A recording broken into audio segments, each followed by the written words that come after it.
When it comes to clothes shopping, I'm the perfect customer. I'll buy anything if I think it's going to make me look cool or feel better.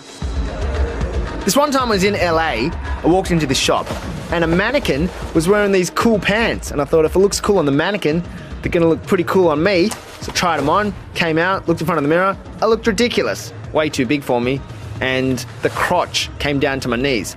I was about to take them off, but then the guy working there, he was like, dude, those pants are banging, man. I was like, are you serious? The crotch is quite big. And then he started dancing in my face. He was like, man, those pants are awesome. I've never seen anybody look so good. I was like, is that why you're dancing? He's like, yeah. You look so good, I just can't contain myself. I gotta dance. And he danced as he held my hand, walked me to the counter. I swiped my card, put my PIN in, I got the receipt. As soon as I got the receipt, he stopped dancing and walked away. And no one's ever danced when I've worn those pants since. I got ripped off. And now I'm stuck with those pants. Like I said, I'm the perfect customer. I'll fall for anything. Welcome to Frugal by the Pineapple Project. I'm Nazim Hussain, and like a lot of us, I like my clothes. I'm not embarrassed to say. I like looking good. You look good, you feel good. When I'm on stage, being a comedian, or when I'm on TV, I need to look my best, yeah? Clothes are a big part of what I spend my money on. And we all want to look cool, and we want to look cool whilst looking like we're not trying to look cool, don't we? That's the aim of the game. Nazim, why do you need to buy new clothes? Just wear your older sister's t-shirts. They'll fit you now. She's grown up. What? Too embarrassed for Spice Girls now, Nazim? I thought you wanted to tell everyone. Mum, shut up. A lot of people listen to this podcast. And I'm not in high school anymore, okay? I don't have to keep wearing my sister's clothes. Anyway, Australians spend a lot on fashion. $16 billion in 2020, which works out to be more than 27 kilos in textiles per person every year. That's wild. And here's something even worse. Every year, we also throw out 23 kilos of clothes to landfill. But when we chuck out those clothes, what we're really doing is basically throwing away money. And how do we continuously get into this pickle? By buying clothes all the time. Yep, you know what I'm talking about. Every time I go to work, I usually walk out with some new clothes. Wait, you shop every day you work? Yeah.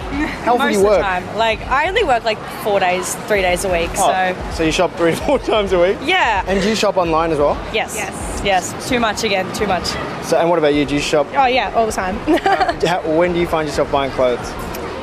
When it gets Facebook targeted ads. Yeah.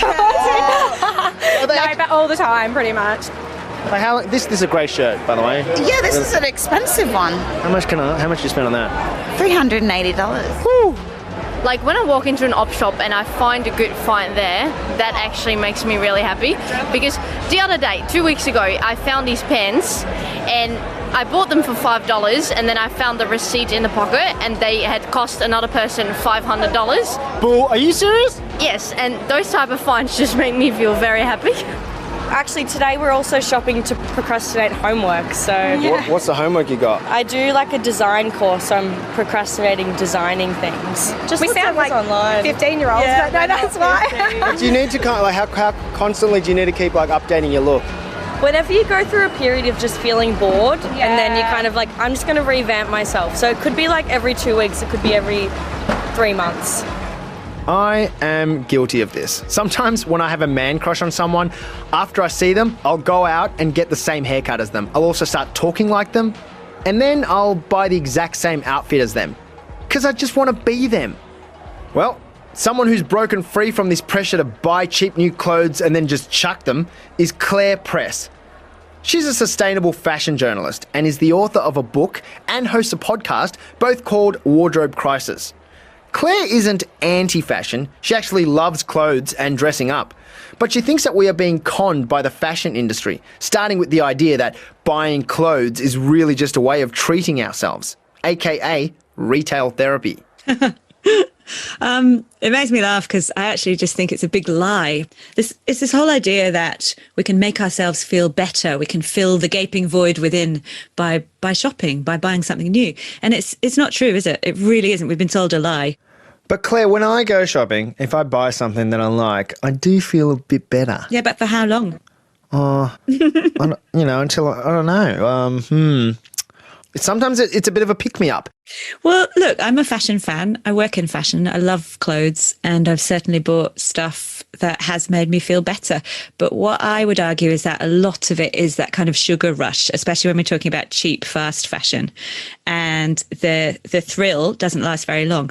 We're just buying way more clothes than we used to.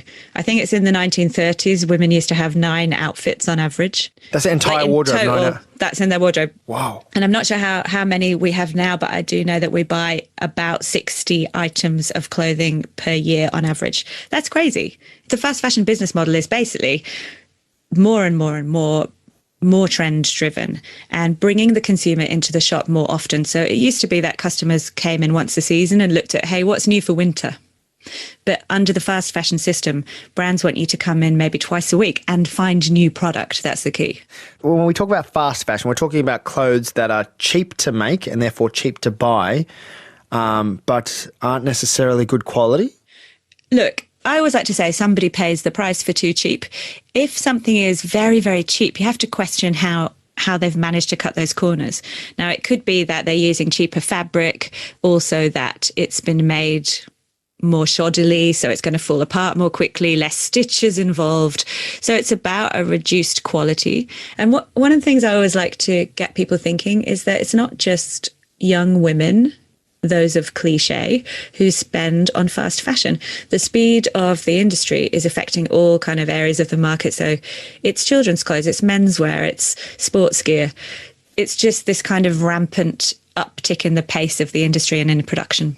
I often think that it's cheaper and it's better for my pocket if I'm just buying stuff that is cheaper. Like a $15 T-shirt is obviously cheaper than a $100 T-shirt that might be better quality, but, it's $15. Isn't that better for me in the long run? Well, it depends how often you buy that $15 T-shirt. So I think when we talk about sustainable fashion, people often worry that it means it's going to cost more and it's more expensive and they can't afford it. And we do need to think about affordability. But I think it's about just monitoring how often you buy.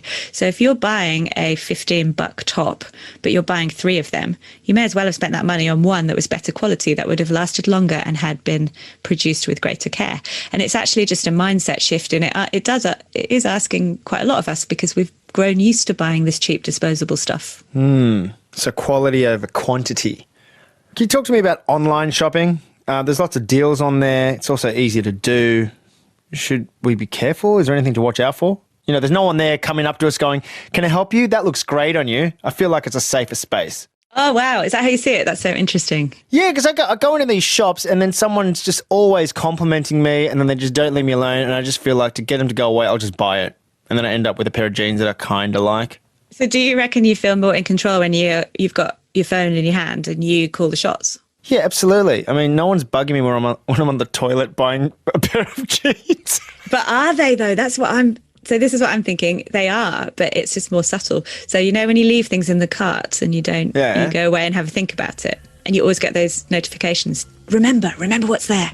Or, the algorithms are monitoring what you're searching and then they're showing you more of the same.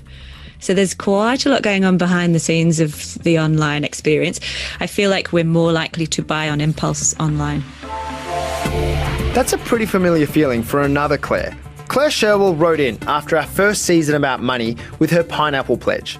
Back then, she told us she wanted to get on top of how much money she was spending on clothes. But since then, her challenges have changed. She's now got 2 kids. One of them was only 6 weeks old when I caught up with her at her house. Claire says it's been hard to live up to her pineapple pledge.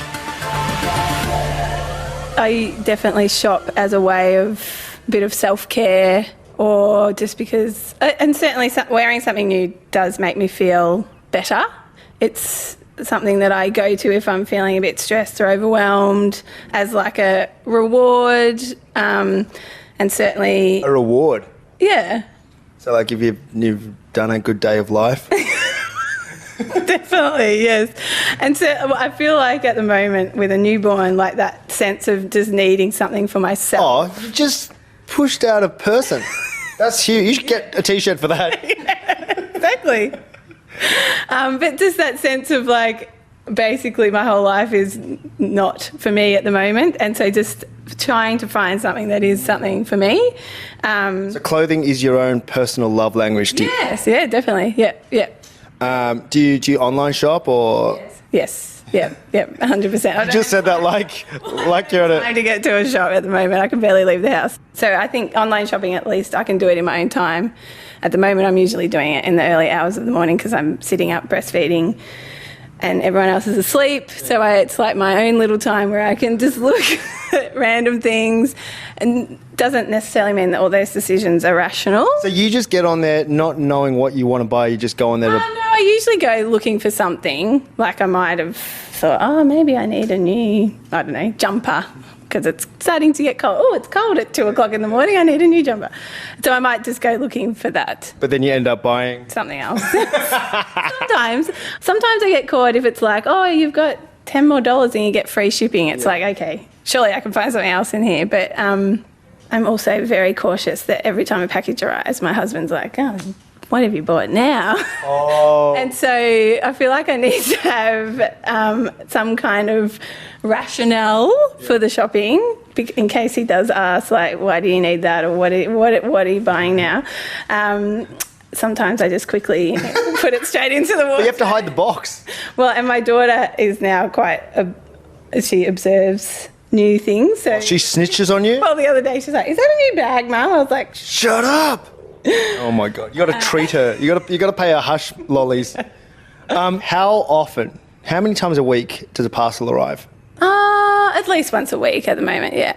But in response to that, I reckon I've made about $300 reselling things. Really? Yeah. So I feel like every time I buy something new, I need to try and get rid of something else. So do you just walk around the house and look for stuff to sell? I just look at my wardrobe and think I haven't worn that in ages. So it sounds like you're pretty aware that shopping gives you some sort of pleasure, makes you feel good, new clothes makes you feel good. Obviously, when you're going through those rougher patches, you do what you got to do.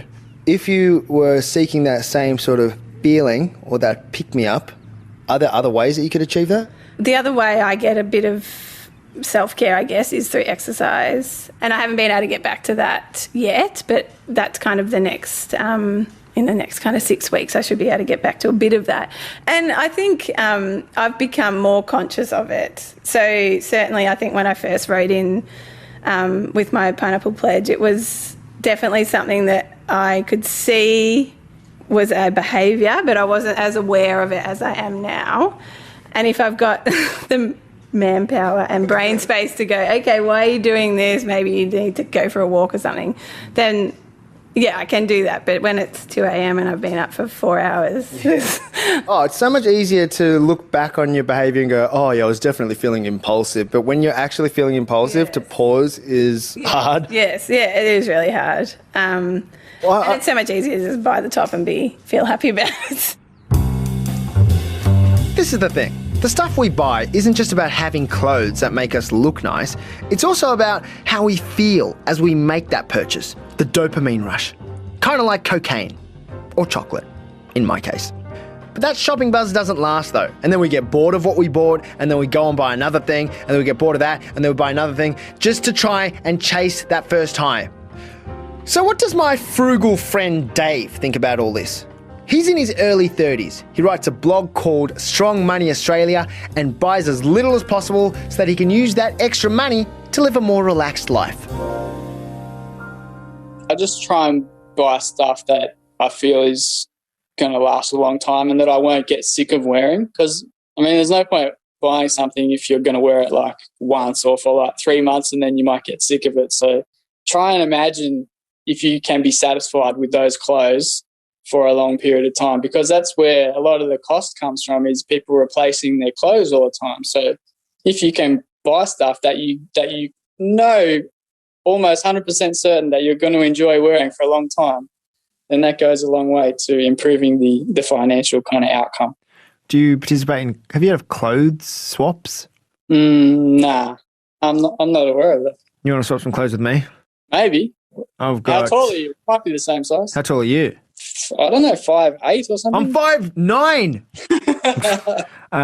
You can wear. I'll give you some of my clothes. All right, we'll switch them up. Switch them up. What do you wear?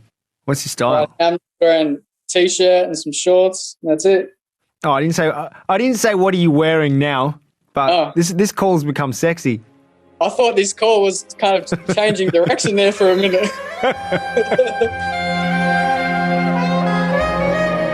So there you go. You could try a clothes swap with some friends. Make a night of it. Win-win for everybody. Just make sure they're your friends and that you have their permission to take their clothes. Otherwise, I think it's called theft. Okay, fast fashion is bad and I shouldn't shop impulsively, but how can I still look good and keep up with all my man crushes without wasting all my money and destroying the planet? Claire Press from the Wardrobe Crisis has some great suggestions. If there was like a little roadmap to being more sustainable with your fashion choices, begin by being more mindful. And it doesn't have to be a whole meditation, but just really think before you shop. Then consider buying one better quality item that you're going to keep for longer. And then think about secondhand, think about sharing, think about repairing and repairability. And I think, honestly, if we did those things, we would really change this game. So it's not about not shopping, but it is about thinking before you shop and then making the most of what you have. And one of the main things I've learnt today is that when I think I'm saving money by buying cheap clothes, I actually end up spending way more in the long run. Just remember, the world is trying to convince us that we need to buy new clothes all the time. But if you don't buy into that, you can save your money for the things that really bring you joy. But I guess that's the hard part, isn't it? Figuring out what truly gives us joy, not someone else. Not what a company tells us will make us happy or what they define as joy. I mean, what is joy? I think I've experienced it. Am I happy? I think I'm... Anyway, that's a rabbit hole, and this is the end of the episode. Thank you for listening. You can find me on Instagram at Nazim Hussain or on Facebook. Please subscribe, follow, review us, all the stars please. Tell your friends, text them, or knock on their door and tell them personally, face to face, about the Pineapple Project. Here's a script. Hi, insert friend's name. Do you want to live a better life? Save some money? Listen to this. Nazim Hussain with some advice about how to be frugal and fashionable at the same time. And there'll be more on this tomorrow when we look at the challenges of op shopping when you're plus-sized.